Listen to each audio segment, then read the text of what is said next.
On va continuer dans ce droit fil, dans Drôle d'époque, Philippe David. Bonjour, mon cher Philippe. Bonjour, Patrick Roger.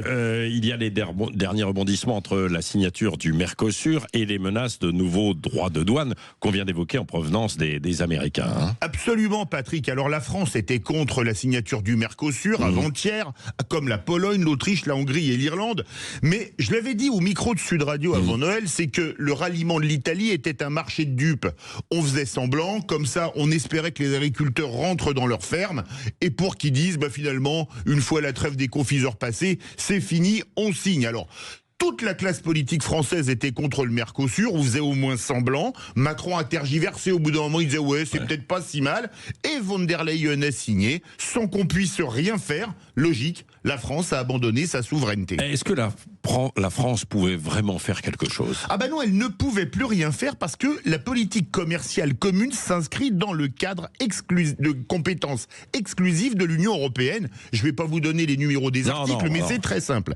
Et le vote s'opère par une majorité de peuples et d'États membres, ou alors une minorité de blocage de peuples et d'États membres. Il fallait minimum 4 pays, ça allait, on en avait 5, mais on n'avait plus la partie de population qui nous permettait de nous opposer. Donc on ne pouvait plus rien faire une fois que l'Italie s'était retirée, qu'elle avait fait semblant, le tour était joué.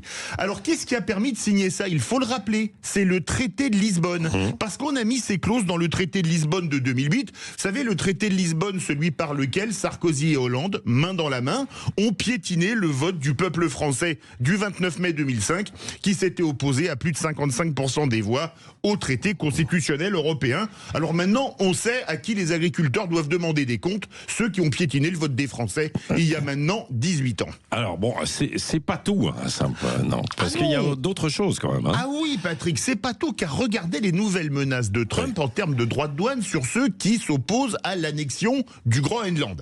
Alors, il peut taxer les produits français sans aucun problème, sans que nous ne puissions rien faire pour riposter, puisque c'est Madame von der Leyen qui décide. Et Madame von der Leyen étant allemande, elle est là pour défendre les intérêts allemands en particulier. Non. Alors là, les intérêts français, Madame von der Leyen, vous me passerez l'expression, elle s'en fiche, comme disait ma grand-mère, comme de sa première liquette. Et comme elle défendait les intérêts allemands, tant pis pour la France et les Français. Tiens, regardez bien. Juillet dernier, Trump met 15% de droits de douane sur les produits européens. Parfois en plus des 50% comme sur l'acier et l'aluminium. Réponse de l'UE, 0 droit de douane. Alors c'est logique, il faut bien protéger Mercedes et BMW qui produisent énormément aux États-Unis pour exporter vers l'Europe, entre autres. Et ce n'est pas fini. Ursula von der Leyen envisage même de signer la semaine prochaine, le 27, un nouveau traité de libre-échange avec un tout petit pays, le Liechtenstein. C'est l'Inde. C'est pas tout à fait la même taille. Alors, dans le silence assourdissant de notre classe politique qui semble ne pas être au courant. Brièvement, en conclusion, Philippe. Faut arrêter de se bercer d'illusions. Un président de la République n'a plus trop de pouvoir. On a pu se rendre compte. Si on faisait la comparaison entre la France et une grosse entreprise automobile, le président de la République française, c'est un peu un directeur de concession. Il peut vous prêter une voiture pour le week-end ou vous faire un bon prix, mais il ne décide pas de ce qui se passe au siège pour la politique commerciale ou industrielle de l'entreprise.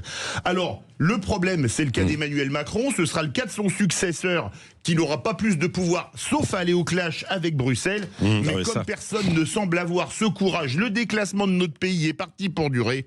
Drôle d'époque, Patrick. Oui, drôle d'époque. Merci, Philippe David. Je salue au passage tous les concessionnaires et leurs employés. Concessionnaires automobiles. C'était pas négatif dans ma bouche.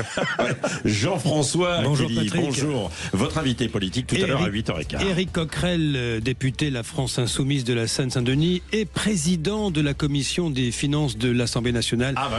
Question du jour et du début de semaine, ça va se plier là, c'est 49.3 ou ordonnance. On va en finir avec ce budget. Il faut retenir quand même la décision la plus importante, Patrick. C'est la surtaxe de l'impôt sur les 300 plus grandes entreprises qui est reconduite. Il a envoyé une petite lettre. Il a écrit au chef d'entreprise hier pour essayer de tenter de les rassurer. Et Françoise de Goa sera là avec nous aussi à 8h10 tout à l'heure pour justement mettre un petit peu de contexte. Dans un instant, le maillot réveil.